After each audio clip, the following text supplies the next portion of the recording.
สวัสดีครับผู้ฟังทุกท่านครับพบกับรายการรักสิ่งแวดล้อมทางสวทแพร่ FM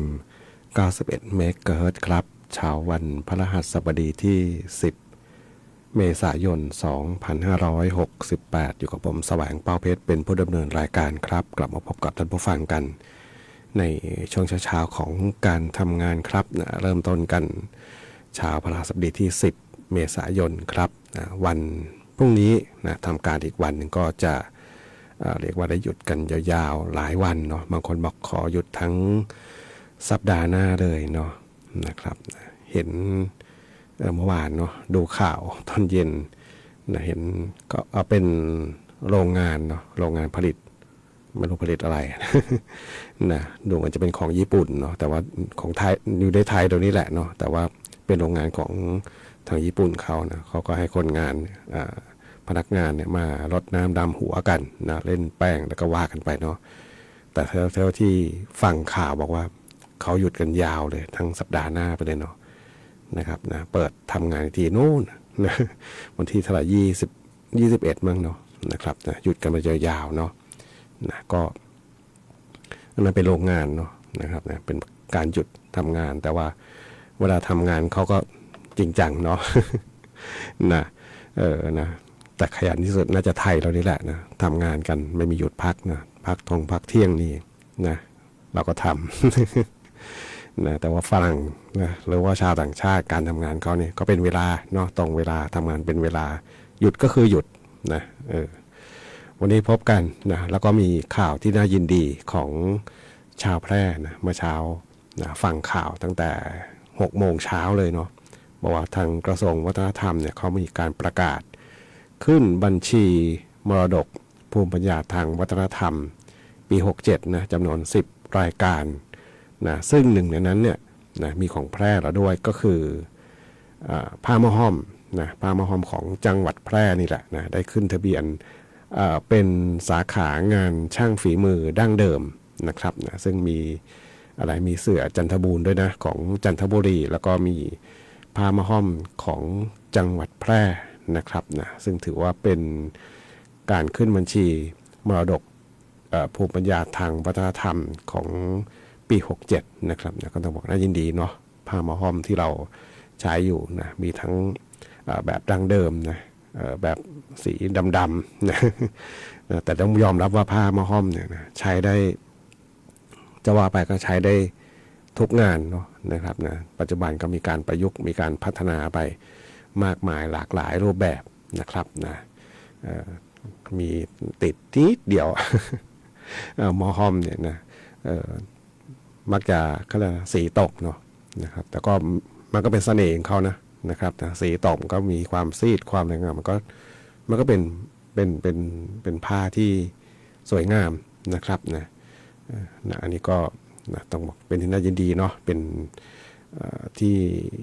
ผ้ามอฮอมของเรานะครับนะได้รับการขึ้นบัญชีมรดกภูมิปัญญาวัฒนธรรมของปี67นะครับนะมี10รายการมีของแพร่อยู่หนึ่งในนั้นนะครับ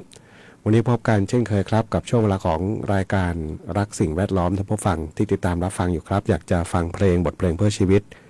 ก็สามารถที่จะแนะนำได้ครับทางโทรศัพท์054523 516ครับนะแฟนเพจพิมพ์คอมเมนต์ไว้ได้กับช่วงเวลาของรายการรักสิ่งแวดล้อมครับ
ได้รับฟังผ่านไปครับนะคนขี้โกงนะจำเอาไว้น้ำหน้าคนขี้โกงเนาะเสียงขับร้องของคุณเทลี่เมฆวัฒนาครับนะสำหรับบทเพลงที่ท่านผู้ฟังได้ทำถึงเข้ามาในช่วงเวลาของรายการรักสิ่งแวดล้อมทางสวทแพร่ FM 91 เมกะเฮิรตซ์ครับนะตั้งแต่วันที่1เมษายนเนาะพูดจบให้ครบ 1 เมษายน 2568 เป็นต้นมาเนาะกรมประชาสัมพันธ์เนี่ยนะก็มีการปรับโครงสร้างองค์กรปรับที่ชัดเจนก็คือเป็นชื่อนะจากเดิมสำนักประชาสัมพันธ์เขตเนี่ยก็เปลี่ยนเป็นสำนักงานประชาสัมพันธ์ที่นะของเชียงใหม่นี่เป็นที่3นะที่3นะจากเดิมเป็นเขต3ก็เป็นที่3นะครับมีทั้งหมด3ที่ด้วยกันตอนนี้เนาะ3เขต8เขตนี่แหละเนาะ8เขตเป็น8ที่นะครับอันนี้คือโครงสร้างใหม่นะครับนะส่วนหน่วยงานต่างๆภายในโดยส่วนใหญ่จะเป็นภายในกรมเนาะภายในกรมก็จะเปลี่ยนมากนะแล้วก็จะมีการพัฒนาไปในเชิงของทางด้าน IT นะทางด้าน IT เสียเป็นส่วนใหญ่นะครับนะก็พัฒนาไปเนาะเพราะว่าหน่วยงานเราเป็นหน่วยงานทางด้านการประชาสัมพันธ์นะรูปแบบการประชาสัมพันธ์ก็พัฒนาไปเปลี่ยนไปนะครับมีแอปพลิเคชันมีเรื่องของ IT เข้ามาเกี่ยวข้องมากขึ้นนะครับจากเดิมเรามีเพียงแค่วิทยุกับโทรทัศน์นะครับนะแล้วก็มีการพัฒนาขึ้นมาเนาะนะครับนะที่พูดถึงตรงนี้เพราะว่านอกจากการปรับปรุงเปลี่ยนแปลงอันนี้เนี่ยนะการบริการต่างๆนะโดยเฉพาะบริการออนไลน์นะใครที่สนใจเนาะบริการออนไลน์นะไม่รู้ว่ามีคนใช้ PC ไหมนะ PC นี่จะง่ายที่หนึ่งเนาะนะเหมือนกับผู้จัดรายการเนี่ยจะสะดวกเพราะว่ามันจอมันใหญ่นะคนแก่เนาะนะสายตาไม่ค่อยดีเนี่ยนะใช้คอมพิวเตอร์จะสะดวกจอมันใหญ่นะพิมพ์คำค้นสวทใน Google เนี่ยนะสวทจุดแพร่นะครับนะจะมีเว็บไซต์อยู่นะเป็น https นะปลอดภัยแน่นอนนะกดเข้าไปทีแรกนะคลิกเข้าไปทีแรกจะมีก็เรียกอะไรให้ยอมรับคุกกี้เนาะก็กดยอมรับไปนะคุกกี้ไม่ใช่ขนมนะ เดี๋ยวถ้าบัวฟังจะสงสัยให้คุกกี้ขนมหรือเปล่านะไม่ใช่นะครับนะกดยอมรับคุกกี้ไปเนาะส่วนบนมือถือเนี่ยนะก็พิมพ์ Google ก็ได้เหมือนกันนะแต่ว่าหน้าตาที่จะขึ้นมานี่มันจะไม่เหมือนกันเนาะนะครับนะบนมือถือเนี่ยมันจะเป็นลักษณะจอที่เราสไลด์ขึ้นสไลด์ลงเนี่ยนะจะยาวแล้วก็จะมีเมนูต่างๆก็จะสไลด์ด้านข้างนะครับนะซึ่งตรงนี้เนี่ยนะงานบริการออนไลน์ของเราเนี่ยมีต้องบอกมีเยอะนะมีทั้งวิทยุออนไลน์นะมีทำบัตรสื่อมวลชนอันนี้ใครที่เป็นสื่อมวลชนเนาะคลิกเข้าไปเนาะนะทำบัตรสื่อมวลชนเนี่ยก็จะลิงก์ไปที่ของกรมประชาสัมพันธ์นะครับนะลิงก์ไปที่กรมประชาสัมพันธ์เดี๋ยวดูวิทยุออนไลน์นิดนึงไปที่ไหนเนี่ยนะไป PRD นะทำเองแล้วลืม วิทยุออนไลน์เนี่ยลิงก์ไปที่ PRD นะตัว P ตัว R นะเป็นภาษาอังกฤษนะแล้วก็ตัว D แล้วก็ Double E นะครับนะ PRD เป็นวิทยุออนไลน์ของกรมประชาสัมพันธ์ทั่วประเทศนะครับมีอะไรของสวทแพร่ที่ทำมาก็จะมีอีบุ๊กของ PRD นะครับเป็นเกี่ยวกับหนังสือเนื้อหาต่างๆนะคลิกเข้าไปก็สามารถที่จะอ่านได้นะครับบนมือถือก็ได้เหมือนกันนะครับนะทำงานได้เหมือนกันหมดเนาะแล้วก็จะมีที่สำคัญนะนี้เรื่องร้องเรียนนะเรื่องร้องเรียนตรงนี้เนี่ยนะคลิกเข้าไปนะครับนะก็จะลิงก์เข้าไปที่หน้าร้องเรียนนะครับนะซึ่งจะมีเรื่องของเงื่อนไขอยู่นะจะใช้ตรงนี้เนี่ยได้เนี่ยนะไม่ใช่ว่าอยู่ๆใครก็คลิกเข้าไปได้เลยคลิกได้นะแต่ว่าต้องอ่านนิดนึงเนาะจะมีข้อตกลงการยอมรับเรื่องร้องเรียนของกรมประชาสัมพันธ์ก่อนเข้าใช้ระบบนะครับนะอ่านดูมี8ข้อด้วยกันนะครับนะก็คล้ายๆกับเงื่อนไขอื่นๆเนี่ยเนาะเวลาจะกรอกข้อความอะไรก็จะมีให้กดยอมรับนะครับนะคลิกเข้าไปยอมรับเข้าไปจะมีตรงดอกจันสีแดงๆทั้งหมดนะต้องใส่นะครับที่มีดอกจันมีเปิดเผยตัวตนมีผู้ร้องเรียนนะเบอร์โทรศัพท์อีเมล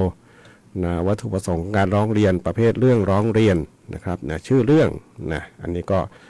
สามารถที่จะร้องเรียนต่างๆได้นะครับนะเรื่องราวต่างๆมีทั้งในส่วนของการร้องเรียนของมีทั้งหน่วยงานอื่นด้วยนะครับนะหรือว่าหน่วยงานของกรมประชาสัมพันธ์นะครับอันนี้คือสิ่งที่เกี่ยวข้องเนาะเป็นเรื่องของการบริการออนไลน์มีเรื่องของการอบรมนะอบรมนี้จะเป็นเรื่องของ ทางสถาบันการประชาสัมพันธ์นะครับนะใครที่สนใจนะก็คลิกเข้าไปจะเป็นอีกหน้าเว็บไซต์หนึ่งนะครับนะพอคลิกเข้าไปก็จะมีให้เลือกกดยอมรับนะการประกาศใช้คุกกี้เหมือนกันนะครับนะนี่ก็คลิกยอมรับนะครับแล้วบางทีมันจะมีตัวเขาเรียกนะเป็นคุกกี้เนาะ อธิบายยากนิดนึงเป็นตัวเตือนอะไรขึ้นมาแบบนี้เนาะนะครับมันก็จะเด้งขึ้นมานะครับนะปลอดภัยนะเพราะเว็บไซต์ของกรมประชาสัมพันธ์เนี่ยเป็น HTTPS นะครับนะตัว H ตัว Double T ตัว P แล้วก็ตัว S นะครับนะซึ่งเป็น URL ที่มีมาตรฐานนะครับนะสมัยก่อนเรามีแค่ HTTP ซึ่งปัจจุบันเนี่ยมันไม่ค่อยเขาเรียกมันไม่ค่อยปลอดภัยเนาะนะครับมีตัว S มาอีกตัวก็ปลอดภัยเลย ก็ประชาสัมพันธ์ได้ทราบกันนะครับนะเพราะว่าหน่วยงานกรมประชาสัมพันธ์นี่ก็มีการปรับปรุงเปลี่ยนแปลงไปค่อนข้างที่จะมากมายนะครับนะโดยเฉพาะในส่วนของการบริการพี่น้องประชาชนแล้วก็ในการประชาสัมพันธ์ก็มีทั้งวิทยุมีทั้งโทรทัศน์แล้วก็สื่อโซเชียลนะครับนะตั้งแต่อะไรตั้งแต่ YouTube Facebook อะไรอีกล่ะนะX หรือว่า Twitter เดิมเหมือนนะครับนะแล้วก็มีTikTok นี่แหละนะ TikTok มีIG มีนะ IG ก็มีนะไม่ใช่ไม่มีเนาะมีครบทุกรูปแบบนะครับนะเพียงแต่ว่าในสื่อตรงนั้นเราก็จะเลือกใช้ให้เหมาะสมกับการประชาสัมพันธ์นะครับนะก็ถือว่าเป็นการพัฒนาส่วนหนึ่งของกรมประชาสัมพันธ์นะครับไปฟังเพลงกันต่อครับนะเดี๋ยวชั่วโมงเดี๋ยวครึ่งเดี๋ยวช่วงหน้านะไม่ใช่ชั่วโมงหน้าช่วงหน้านะพอดีท่านผู้ฟังท่านหนึ่งเนี่ยเรื่องร้องเรียนนี่แหละ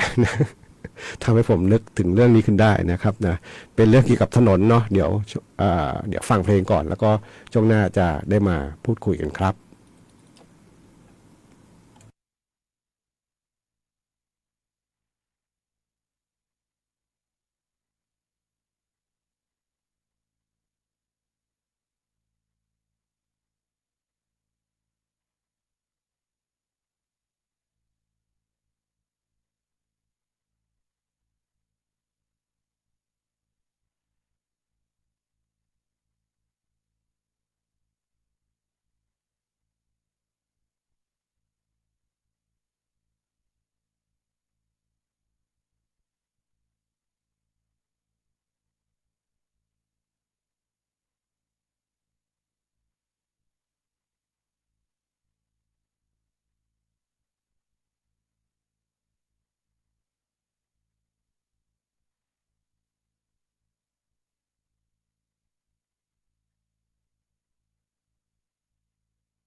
9 นาฬิกา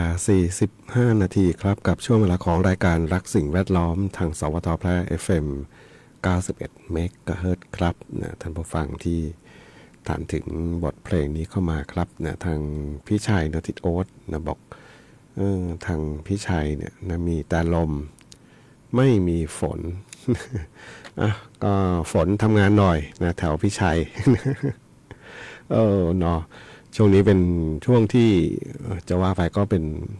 พายุฤดูร้อนเนาะมีการประกาศเตือนนะประกาศเตือนเดี๋ยวผมจำไม่ได้ถึงวันที่เท่าไหร่นะตั้งแต่12เนาะ12นะถึงวันที่เท่าไหร่14หรือว่าประมาณนี้แหละเนาะนะครับก็จะมีเรื่องของการเตือนพายุฤดูร้อนนะที่อาจจะเกิดขึ้นนะครับนะเมื่อวานนี้เมืองแพร่ก็มีฝนตกนะครับมีฝนตกลงมานะตกลงมาพ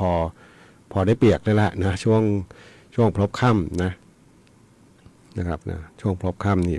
มีฝนตกลงมาพอได้เปียกได้ชื้นนะดับฝุ่นดับอะไรได้พอสมควรเนาะก็ยังดีเนาะนะครับอย่างน้อยก็เย็นๆมานิดหน่อยๆก็ยังดีนะเพราะถ้าร้อนตลอดเนี่ยเวลามีพายุฤดูร้อนเนี่ยมันมักจะรุนแรงเนาะแต่ถ้ามีฝนตกมาบ้างนะอาจจะมากบ้างน้อยบ้างมันก็จะเย็นลงมาในระดับหนึ่งนะครับนะก็จะเหมือนกับผ่อนคลายไปนะครับนะเพราะถ้ายิ่งร้อนมากนี่โอกาสที่จะลมแรงก็สูงเนาะอากาศร้อนลอยตัวขึ้นไปอากาศเย็นวิ่งเข้ามาแทนที่นะยิ่งวิ่งเร็วก็นะหมายถึงลมแรงมากขึ้นนั่นเองเนาะนะครับนะก็ช่วงนี้นะระมัดระวังนะย้ำเตือนกันนะครับนะฟังข่าวเมื่อเช้าก็สำหรับคนที่นะมีกิจกรรมข้างนอกเนาะหมายถึงจะเป็นเกี่ยวกับสงกรานต์นะเล่นน้ำสาดน้ำก็ระมัดระวังนิดนึงนะช่วงพายุฤดูร้อนเกิดขึ้นเนี่ยนะทั้งลมทั้งฟ้าเนาะพอฟ้าแรงนี่ก็อันตรายนะครับนะเปรี้ยงปร้างลงมานี่นะมันไม่เกี่ยวกับสาบานหรอก เนาะตรงไหนมีประจุไฟฟ้าที่เรียกว่ามีความต่างศักย์กันระหว่างฟ้ากับดินตรงนั้นนะมากนะโอกาสที่จะเกิดฟ้าผ่าออกมาก็สูงเนาะนะครับนะอันนี้ก็เป็นส่วนหนึ่งนะที่ต้องย้ำเตือนกันนะครับส่วนพอดีมีท่านผู้ฟังท่านหนึ่งนะโทรศัพท์มานานๆจะโทรศัพท์มาคุยด้วยบอกคุณแสวงเนี่ยนะฝากนิดนึงนะเรื่องของการใช้รถใช้ถนนในช่วงสงกรานต์นะครับนะอันนี้ผมเห็นไม่สงกรานต์ก็เห็นเยอะ ก็คือการใช้โทรศัพท์เนาะเนาะรถยนต์นี่ไม่ค่อยเห็นนะเพราะอาจจะด้วยฟิล์มมันทึบนะแต่ผมเชื่อว่ามีใช้แน่นอนนะรถยนต์เนี่ยแต่ที่เห็นบ่อยๆมอเตอร์ไซค์เนาะมอเตอร์ไซค์ไม่รู้ว่าธุรกิจอะไรมากมายขนาดไหนนะขี่ไปกดโทรศัพท์ไปเนี่ยนะวันก่อนนี่เห็นรถพ่วงข้างเนาะเป็นมอเตอร์ไซค์แล้วมีพ่วงข้างมีเด็กด้วยนะมีเด็กน่าจะยังเด็กยังเล็กอยู่นะแต่ยืนได้แล้วเนาะยืนบนถังน้ำมันเนาะนะน่าจะเป็นคุณพ่อแหละเนาะขี่ไปแล้วก็กดโทรศัพท์ไปนะบนถนนเส้นทางสายหลักนี่แหละนะอันตรายมากนะครับอันตรายมากเลยแหละนะผมมองโอ้นะถ้ามีอะไรผิดพลาดขึ้นมานี่นะครับอันตรายนะครับหยุดบ้างก็ได้เนาะ บางคนนี่แหมนะมือนี่ติดกับโทรศัพท์ไปตลอดเนาะนะครับนะเพราะมันอันตรายนะแต่ที่ท่านผู้ฟังบอกมาก็คือเรื่องของบางทีจอดติดไฟแดงอยู่หรือว่ารถติดยาวๆเนี่ยนะแล้วคนใช้โทรศัพท์นี่แหละนะบอกว่าพอเงยหน้าไปทีรถก็ดึงเข้าไปหมดแล้วเนี่ยแหละนะแบบนี้ก็เคยเห็นเนาะนะครับนะก็อันนี้ย้ำเตือนกันเนาะเป็นสิ่งที่อันตรายด้วยเนาะแล้วก็ดูเหมือนจะนะเข้าหลักเข้าเกณฑ์ของความผิดด้วยเหมือนกันนะบางอย่างที่ใช้โทรศัพท์ขณะขับขี่รถเนี่ยนะครับมันอย่างน้อยก็เอาขอให้คำนึงถึงก่อนเลยว่ามันอันตรายนะครับนะช่วงที่เรามีควรที่จะมีสมาธิกับการขับขี่รถเนี่ยนะกลับมาใช้โทรศัพท์อยู่นะมาจิ้มโทรศัพท์อยู่บ้างนะบางคนก็เป็นอะไรรถที่เขาส่งของเนาะมอเตอร์ไซค์พวกแกร็บทั้งหลายนะขี่ไปจิ้มไปขี่ไปจิ้มไป นะอันตรายจริงๆเลยเนาะนะครับอันนี้ก็ฝากไปด้วยนะแล้วอีกเรื่องหนึ่งก็ท่านผู้ฟังที่ฝากไว้คือเรื่องของการซ่อมถนนบอกตอนนี้นี่เห็นเขาซ่อมถนนหลายจุดเนาะนะครับนะก็จริงๆผมพอทราบแหละนะเพราะว่า ช่วงเทศกาลเนี่ยนะเขาจะมีการซ่อมบำรุงนะผิวจราจรนะเรียกว่าผมว่าทั่วประเทศแหละเนาะซ่อมบำรุงนะเพื่อที่จะให้ช่วงการสัญจรช่วงเทศกาลเนี่ยนะการเดินทางจะได้สะดวกนะครับนะเขาก็จะมีการซ่อมผิวจราจรต่างๆก็ระมัดระวังด้วยนะครับนะอันนี้เป็นสิ่งหนึ่งที่ต้องฝากไว้เนาะแล้วก็ท่านผู้ฟังบอกว่าเนี่ยนะทำไมไม่เฉลี่ยไปซ่อมช่วงอื่นบ้าง อันนี้ก็ต้องไปถามทางหลวงเนาะไปฟังเพลงกันต่อครับนะสำหรับงานเพลงอันนี้จัดให้เป็นพิเศษเลยสำหรับคุณอุดรนิติชัยนะสำหรับเพลงนี้อับดุลเลาะห์ครับ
9:54 นาทีครับกับช่วงเวลาของรายการรักสิ่งแวดล้อมทางสวทแพร่ FM 91 เมกะเฮิรตซ์ครับนะช่วงนี้ดินฟ้าอากาศในบ้านเราเนาะฝนที่ตกลงมาบ้างมีลมมีฝนมาบ้างเนี่ยนะก็ทำให้อากาศบ้านเราก็ดีขึ้นมาในระดับหนึ่งเลยนะหลายที่หลายแห่งเนาะดูจะสดชื่นขึ้นนะครับนะถึงแม้ว่าจะยังไม่เขาเรียกอะไรไม่มากนะ ดูภาพรวมเนี่ยก็ยังอยู่ในเกาะกลุ่มคุณภาพอากาศนะอยู่ทางโซนสีส้มนะไปจนถึงสีแดงนะภาคเหนือเราเนี่ยนะแต่ถ้าค่อนลงมาทางภาคกลางนะโดยเริ่มตั้งแต่สุโขทัยล่องลงมาเนี่ยก็จะดีขึ้นนิดนึงนะสุโขทัยน่าจะมีฝนตกเยอะนะเนี่ยนะเห็นตัวจุดสีฟ้าเนี่ยหลายจุดเลยนะทุ่งเสลี่ยมมีท่าชัยศรีสัชนาลัยนะที่ ศรีสัชนาลัยมี2จุดเลยนะครับนะแล้วก็มีที่ศรีสำโรงนะสุโขทัยทั้งนั้นเลยเนาะเป็นจุดสีฟ้าเลยนะครับนั่นหมายถึงว่าน่าจะอากาศดีแล้วก็โก่งไกรลาดนะครับนี่คลิกดูนะผ่านทางเว็บไซต์นะครับนะคุณภาพอากาศนะส่วนทางบ้านเราก็ยังเกาะกลุ่มอยู่ที่บอกไว้เนาะโซนสีส้มขึ้นมาไปทางสีแดงนะครับนะก็ยังต้องรณรงค์กันอยู่เนาะเรื่องของ PM 2.5 นะครับนะถึงแม้จะสั่งซาไปบ้างแล้วนะเรื่องของหยุดเผาแต่ยังต้องหยุดเหมือนเดิมนะ นะครับนะเพราะยิ่งไปเผาก็ยิ่งเพิ่มนะฝุ่นควันต่างๆขึ้นมานะวันนี้รายการรักสิ่งแวดล้อมทางสวทแพร่ FM 91 เมกะเฮิรตซ์มาถึงช่วงท้ายรายการครับดูพยากรณ์อากาศนิดนึงนะอากาศร้อนถึงร้อนจัดโดยทั่วไปมีฝนฟ้าคะนองร้อยละ30ของพื้นที่ลมกระโชกแรงบางแห่งส่วนมากบริเวณจังหวัดแพร่น่านอุตรดิตถ์สุโขทัยกำแพงเพชรพิจิตรตากเพชรบูรณ์และพิษณุโลกครับนะมีฝน 30% นะครับวันนี้คงต้องนำรายการท่านผู้ฟังไปก่อนพบกันใหม่ในวันพรุ่งนี้ขอความสุขความโชคดีจงมีแด่คุณผู้ฟังทุกท่านสวัสดีครับ